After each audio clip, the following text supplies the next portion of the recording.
just gonna get that because they don't see niggas like that every day.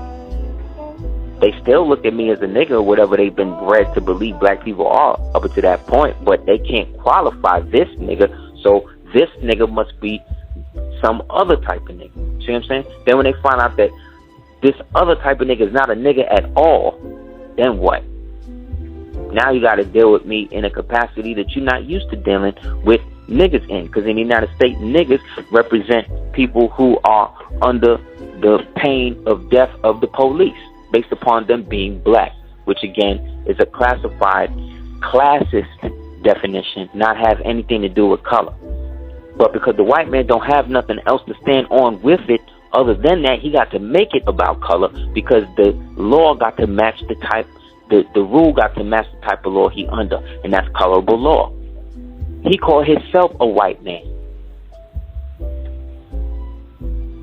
That's what he called himself. But with the Negro, he said, because you out of your own mouth said to Dred Scott, out of your own mouth said you was a Negro, you have no rights that me as a white man is bound to respect. Because they're dealing with a slaver culture. But look at Django.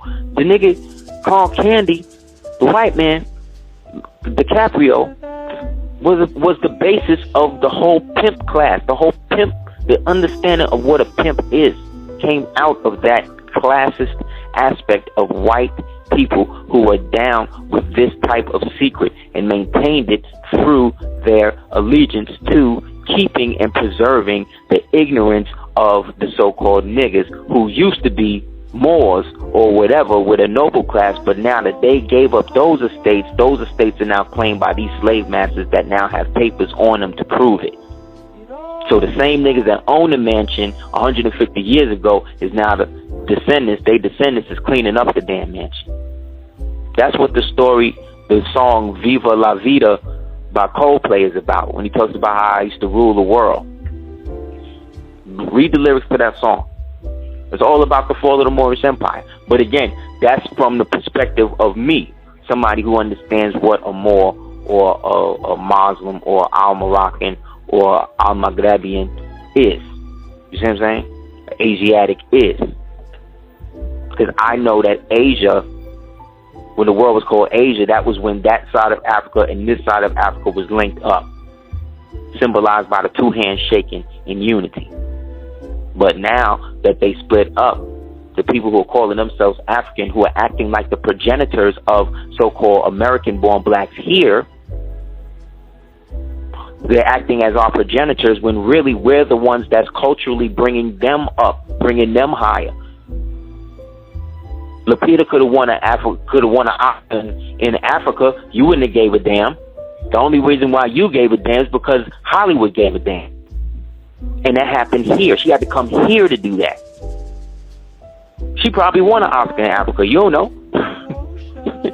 You give a fuck about it until you see that she was doing basic soft porn in Africa. Basically, everybody on Mimi, this bitch was basically getting raped on screen every week on a TV show in Nigeria, some shit. But nobody know that. Nobody care about that. We only care now that she's next to Jared Leto. Is she fucking Jared Leto? that's what niggas is at. You don't know. And that's the thing. That whole movie was about Africans being brought in here as slaves, because all of the actors were Africans. There was no real African American. The Americans on it was the Europeans. And we know that the original definition of American were the original copper-colored races and dark-hued people that existed in North, Central, South America, but in later days was replaced by colonizers to mean people from Europe today. So because they came and killed enough of your ancestors, we supposed to be okay with them ruling over us now. That's the agreement. That's the agreement that people make to live here, no matter what so-called hue you are. But again, in a colorable society, you got to fall in some sort of color. And if you don't fall in a sort of color, then it goes to the second aspect, which is race. So then if the race is not Negro or black, It's got to be something else. It's a working relationship with the so-called black man and the white man, like you saw in that movie Django. Showed you straight up. These niggas will allow you to get flayed alive with this white man to get money and to keep you from accessing your true self. That's just reality. How many more dresses can Tyler Perry put on? How many more gay references can Marlon Wayans or these type of people do? You understand? How many more slave movies now they're coming out now? Will Smith, you letting your son, of all of the roles to play, he got to play the role of the young gay slave, the young man boy slave, who happens to be with John Box Brown, the mulatto or white, so-called white abolitionist, who was really fighting for white freedom as well. That's the role you let your son play. So again, I can't judge another man. I could just look at the action and be like, you're playing yourself, buddy. That's not a judgment, that's an assessment. If it comes a judgment, if I really cared about this person as an individual, but I could never do that because he's not a real person. He is an agenda that has been nurtured by the society that I live in to become an idol for me to pattern myself after. That's what all of these people are. There's no such thing as a Beyonce. There's no such thing as an Oprah. These people don't really exist.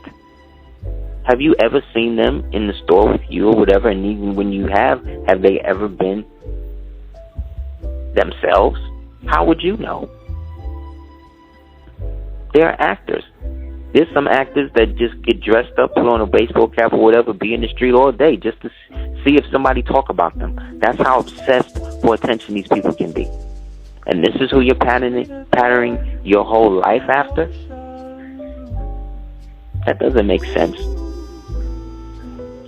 But if I don't use references such as that, there may be a contingent of the listenership that may not understand the full meaning of what I'm saying. So again, these people have these uses for everybody. You know what you call something that has a use for everybody? Everybody has a use for? A tool. That's why they call fallacious women hoes.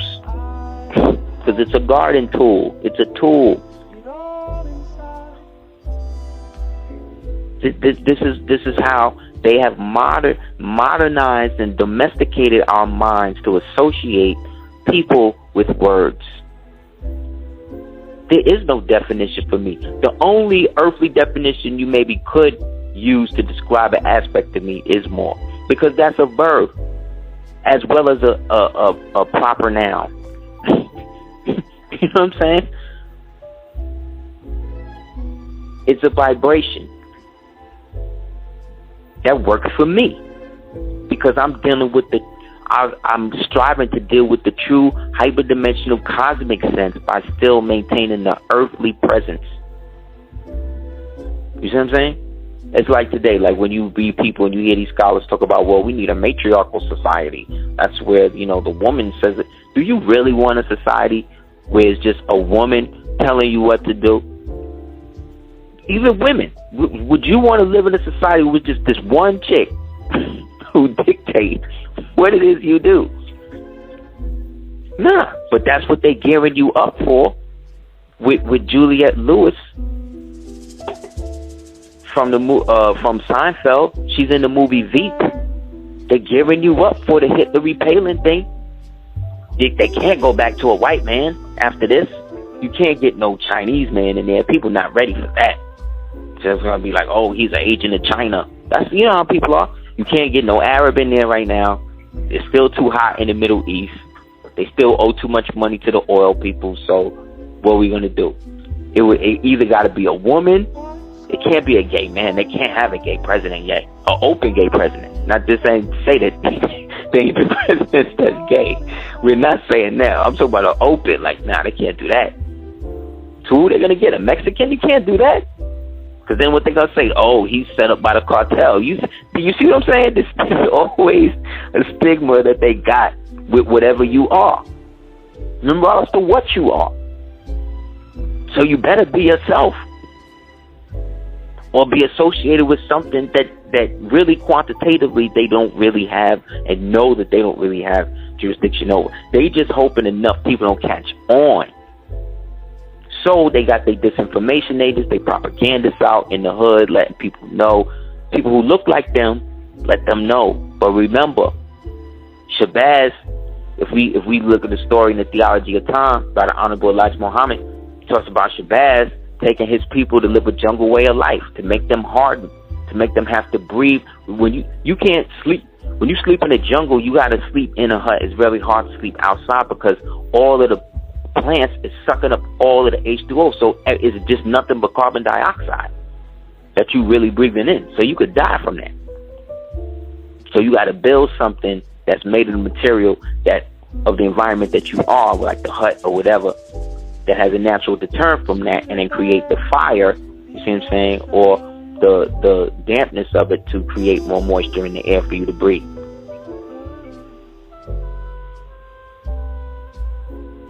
So these people, again, in living in an environment like that, you got to take deeper breaths. You see what I'm saying? Nostrils get wider.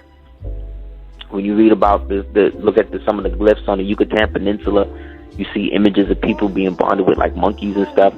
So this isn't to say that our people were bonded with monkeys, but it is to say that there were traits and habits of these animals and these beasts that we had to, in some ways, imitate in order to survive in such a harsh environment. Even Tarzan had to swing from the vines, man. You know what I'm saying? Nigga, you don't ever see Tarzan walking through the jungle. You can't just walk through the jungle. You gotta, and then when you do, you can't just be walking straight, like with your eyes straight. You gotta be like all over. That's why people get lost. But you know, people take the jungle for what they see in movies like Anaconda and Raiders of the Lost Ark and all that. And there's parts of it that is that, but there's parts of it that's different too. Take a jungle about 250 to become a forest. So you figure the country is 228 years old. That's why there's still some parts of the country that's still trying to break out and be free. These national parks keep getting bigger. Because the lease for the Western man is up. He got to go. And it's a mentality. Why you think this, as soon as this so-called starlet dropped the rapper, she wound up with a basketball player, and then from the basketball player wound up with the actor, and then from the actor back to the rapper? Like they boxed in. They live in a boxed society. That's how they work their thing. That's why they all able to share the same money. Look, me and my queen work hard, man. We work hard. For very little pay, yo.